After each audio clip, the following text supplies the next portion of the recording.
And welcome to Volcanoes vs. Sharks that is set to begin in a few seconds as starting pitcher Luke Stamatis for the Volcanoes and James Purcell for the Sharks.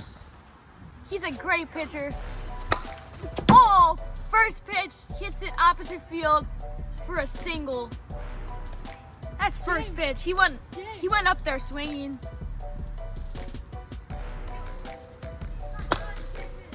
And Trent drops it, bobbles it, and tags the runner out. But then he missed the tag. And strike three. That is a...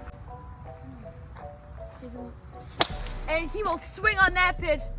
Deep left field, and it is caught by Baird. Swings and misses. And he swings and misses on that one for the strikeout. It's a great pitch by James. He swings and misses on that one. That is his second strikeout of the day. That slider.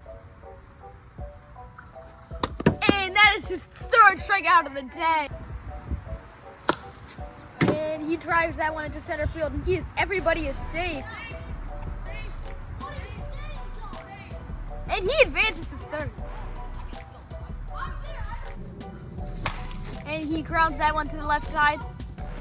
And he is safe. That will be an RBI. And he's going too. He is safe. That's an RBI double for Luke Stamatis. Hit the bat, and that's going to be a strike. Shut up, you're safe. He's on. And he grounds that one to the right side. He's out. They got one out. We have James. And he swings at that one. He is out. James is the first base umpire. And the Volcanoes win 1-0. Here we go, Trent. Take a game. Trent, we're 2-1. Oh, I just